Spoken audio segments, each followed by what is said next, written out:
जय माँ दुर्गा आदि शक्ति की जय हो। जय महाकाल, जय जय महाकाल। मैं पंडित अशोक शर्मा उज्जैन वाला सभी जिज्ञासु महानुभावों को नमस्कार करता हूँ। आज हम चर्चा करेंगे चंद्रदेव फलित कैसे करते हैं। तो जातक की जब हम कुंडली देखते हैं तो उसमें जो है चंद्रदेव का तो विशेष महत्व है, क्योंकि चंद्रमा जिस भाव में, जिस राशि में बैठे हुए होते हैं वही उस जातक की जन्म राशि कहलाती है। तो चंद्रमा जो है, उनकी पिताजी का नाम महर्षि अत्रि और उनकी माताजी का नाम अनुसैया जी है। चंद्रमा का जो रत्न है वो है मोती और चंद्रमा की जो धातु है वो है चांदी। चंद्रमा जो है वो शुक्ल पक्ष में बलि माने गए हैं और कृष्ण पक्ष में उनको क्षीण माना गया है। ये मेन बात है इस बात कि चंद्रमा को शुक्ल पक्ष में बलि माना गया है। तो शुक्ल पक्ष में क्यों बलि माना गया है? क्योंकि शुक्ल पक्ष उजियाला पक्ष कहलाता है और उजियाला पक्ष मतलब चंद्रमा पूर्ण गोलार्ध पूर्णिमा के दिन पूर्ण गोलार्ध में होता है। तो शुक्ल पक्ष में वो बढ़ता हुआ चंद्रमा रहता है, इसलिए उसको बलि माना गया है। और कृष्ण पक्ष में चंद्रमा चूंकि घटता हुआ रहता है, इसलिए जो है उसे क्षीण माना गया है। चंद्रमा कमजोर नहीं होता है, उसको क्षीण माना गया है। चंद्रमा वक्र भी नहीं होता है। आजकल जो कंप्यूटर की जो पत्रिकाएं हैं उसमें बकरी भी बता देते हैं, उसमें कमजोर भी बता देते हैं। दरअसल क्या है कि चंद्रमा या तो बलि होगा या फिर वो क्षीण होगा। क्षीण माने कमजोर। और आपको समझ गए, आपके शुक्ल पक्ष में उजाला पक्ष रहता है तो वो बढ़ता हुआ चंद्रमा रहता है, इसलिए जो है उसको बलि माना गया है। और कृष्ण पक्ष में घटता हुआ चंद्रमा रहता है, इसलिए उसे क्षीण चंद्रमा माना गया है। आप मेरा वीडियो देख रहे हैं, आपको अच्छा लग रहा है तो आप मेरे चैनल को सब्सक्राइब कीजिए और ज़्यादा से ज़्यादा अपने मित्रों को शेयर करिए जिससे वो इसका लाभ ले सकें। मैंने आपको बताया कि चंद्रमा जो है वो पूर्णिमा पे पूर्ण बलि होता है। तो यदि पूर्ण बलि चंद्रमा लग्न में बैठा हुआ हो और चंद्रमा के आसपास शुभ ग्रह हो, चंद्रमा को शुभ ग्रह देखते हो, तो ऐसे व्यक्ति की जातक की कुंडली बहुत अच्छी कुंडली मानी जाती है। मैंने आपको बताया था पूर्व में भी कि यदि कुंडली के अंदर सूर्य देव शुभ जगह बैठे हों, उन्हें शुभ ग्रह देखते हों, शुभ राशि में हों, चंद्रमा शुभ जगह बैठा हो, शुभ ग्रह उनको देख रहे हों और शुभ राशि में हो, और लग्नेश शुभ जगह बैठा हो, शुभ ग्रह उसको देखते हों और वो शुभ राशि में हो, तो ऐसा जातक भाग्यवान जातक होता है जिसका लग्न भी सुधरा हुआ हो, सूर्य देव भी सुधरे हुए हों, अच्छी जगह बैठे हों, चंद्रमा भी अच्छी जगह शुभ जगह बैठा हुआ हो, तो ऐसा जातक भाग्यवान जातक कहलाता है। तो इस प्रकार से यदि अकेला चंद्रमा भी पूर्णिमा का सफेद दूधिया किरणें फैलाता हुआ आकाश में प्रतिबंधित होता है, ऐसे पूर्णिमा पे जन्म लेने वाला बालक भी भाग्यवान होता है, क्योंकि अकेला चंद्र ही उस जातक की कुंडली में शुभ योग देने लग जाता है और छोटे मोटे अशुभ योगों को नष्ट करता है। तो आपने देखा कि लग्न में यदि चंद्रमा होता है तो व्यक्ति सुंदर होता है, समझदार होता है,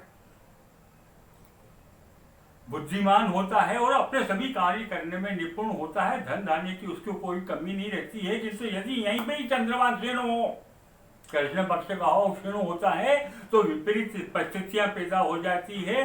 उसके धन में भी कमी आ जाएगी, बुद्धिमानी में, समझदारी में, सुंदरता में, सब में कमी आ जाएगी। उसी प्रकार से दूसरा घर वृष राशि में यदि दूसरे भाव में चंद्रमा है और चंद्रमा यदि शुभ जगह पे बैठा हुआ है, शुभ ग्रह उसको देखते हो और चंद्रमा बलि हो, तो व्यक्ति तरक्की करेगा, कुटुंब भी उसका बढ़ाएगा, वाणी भी उसकी अच्छी होगी।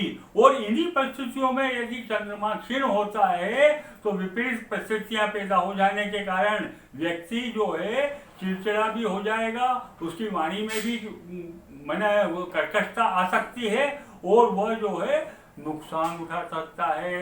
ऐसे ही तीसरे भाव में यदि चंद्रमा शुभ जगह शुभ राशि में शुभ ग्रह उसको देखते हो तो वो सभी प्रकार का सुख भोगेगा, भाई बहनों का भी सुख भोगेगा, साहसी भी रहेगा, सभी प्रकार का सुख भोगेगा, धन धान्य भी रहेगा। किंतु यदि यहाँ पे भी चंद्रमा क्षीण होता है तो वो सभी कामों में गिरावट आ जाती है।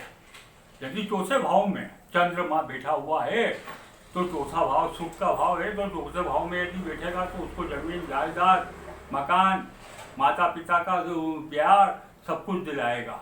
और यदि चौथे ही भाव में चंद्रमा क्षीण अवस्था में बैठा हुआ है, कृष्ण पक्ष का बैठा हुआ है, अशुभ ग्रह जो है उसको देख रहे हो तो व्यक्ति के सभी कामों में गिरावट आ जाती है। यानी कि एक बात तो आप अच्छी तरह से समझ गए कि चंद्रमा यदि बली है, शुभ जगह बैठा है, शुभ ग्रह उसको देख रहे हो तो वह व्यक्ति को चंद्रमा का बहुत अच्छा फल मिलता है।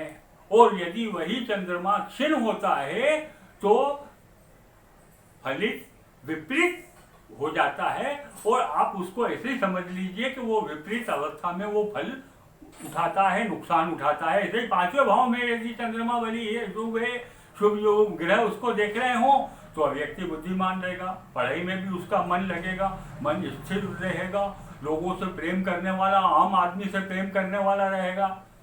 छठे भाव का आठवां भाव और 12वां भाव ये मैं आपको बाद में बताता हूँ। सातवें भाव में यदि चंद्रमा बैठा हुआ है तो सातवें भाव में चंद्रमा बैठेगा तो पत्नी भी अच्छी मिलेगी, लोगों से प्रेम करने वाला रहेगा, साझेदारी करने वाला रहेगा, धन धान्य से परिपूर्ण रहेगा। यदि नवम भाव में चंद्रमा है तो भाग्य को बढ़ाएगा, व्यक्ति जो है वो काम कम करेगा ना उसको सफलता ज्यादा मिलेगी, मतलब संघर्ष कम करना पड़ेगा, सफलता ज्यादा मिलेगी। यदि 10वें भाव में यदि चंद्रमा बैठा हुआ है, शुभ है, बली है, शुभ ग्रह उसको देखते हो तो उसको निरंतर काम मिलेगा। यदि बिजनेस करता है तो बिजनेस भी अच्छा चलेगा, उसको ख्याति अलग मिलेगी उसको। इस बात यदि 11वें भाव में लाभ भाव में चंद्रमा बैठा हुआ है तो लाभ भाव में भी यदि चंद्रमा बैठा हुआ होगा तो वो जातक को खूब अच्छा धन लाभ कराएगा, समय समय पे उसको धन लाभ दिलाता ही रहेगा और उसको अपने बड़े भाइयों से, बड़े बुजुर्गों से संबंध भी सुधार के रखेगा, माता पिता से भी प्रेम रखेगा। चंद्रमा माता का भी कारक है और चंद्रमा माता का कारक होने के कारण चंद्रमा जिसका अच्छा होता है उसका अपनी माँ से बड़ा प्रेम रहता है। किंतु यदि वो माँ से झगड़ा करता है तो चंद्रमा का भी असर कम होने लग जाता है। इसलिए चंद्रमा को खुश करना है तो माता से कभी विवाद या झगड़ा नहीं करना चाहिए। यदि चंद्रमा 6, 8 और 12 में बैठा हुआ हो तो 6, 8, 12 में यदि बैठा हुआ है तो इसको त्रिक दोष माना गया है। तो छठे भाव में यदि बैठा रहेगा तो रोग बढ़ाएगा, शत्रु बढ़ाएगा। जब रोग और शत्रु बढ़ाएगा व्यक्ति की नौकरी, धंधा पानी भी नरम चलने लग जाएगा। इसी प्रकार से यदि चंद्रमा 8वें भाव में बैठा हुआ हो तो चंद्रमा को जो है से उस जातक को जल से बच के रहना चाहिए, जल में डूबने का उसका योग बनता है। और यदि चंद्रमा 12वें भाव में हो तो व्यक्ति जो है वो सोच समझ के काम करने वाला होना चाहिए, क्योंकि ऐसे लोगों को 6, 8, 12 वाले को चंद्रमा का मानसिक तनाव पैदा करता है जिससे आदमी चिड़चिड़ापन आ जाता है। इसलिए 6, 8, 12 में बैठे हुए चंद्रमा को अच्छा नहीं माना गया है, उसका फल जो है वो अनिष्ट कारक होता है। अब आप यदि चंद्रमा खराब है किसी का या चंद्रमा उसको अच्छा फल नहीं दे दिया है तो चंद्रमा को खुश करने के लिए, प्रसन्न करने के लिए उसको क्या करना चाहिए? तो उसको जो है रात को 8 बजे बाद स्टील के लोटे से, यदि चांदी का लोटा है तो चांदी के लोटे से जल लेके और उसमें थोड़ा दूध डाल के चंद्रमा को जल ओम चंद्राय नमः, ओम चंद्राय नमः, ओम चंद्राय नमः करते हुए जल अर्पित करना चाहिए। यदि वो मंदिर जाता है, देव दर्शन करता है, तो वहाँ के जिनसे पुजारी, जो विद्वान पुजारी हैं, पुरोहित हैं, ब्राह्मण हैं, उनको चांदी की वस्तुएं दान देना चाहिए, उनको सफेद वस्त्र दान देना चाहिए। यदि आपको और चंद्रमा को खुश करना है तो महादेव के मंदिर में जाकर उनका जलाभिषेक, जिसमें दूध डला हुआ हो, उससे जलाभिषेक करना चाहिए। ओम चंद्रेश्वर महादेवाय नमः, ओम चंद्रेश्वर महादेवाय नमः करते हुए जल अर्पित करना चाहिए। उनको सफेद वस्त्र चढ़ाना चाहिए, सफेद पुष्प चढ़ाना चाहिए, प्रणाम करना चाहिए, सफेद मिठाई का भोग लगाना चाहिए। चंद्रमा खुश रहेगा, अपनी माता की सेवा करना चाहिए, चंद्रमा खुश रहेगा। घर की महिलाएं, भाभी हो, बहन हो, इनको जो है वो इनकी मनपसंद की चीजें लाके देने से भी चंद्रमा प्रसन्न होता है। कुंवारी कन्याओं को अपने घर बुलवाकर उनको दूध पिलाइए, उनको खीर खिलाइए। सोमवार के दिन चंद्रमा खुश होता है। आज इतना ही, फिर मिलेंगे।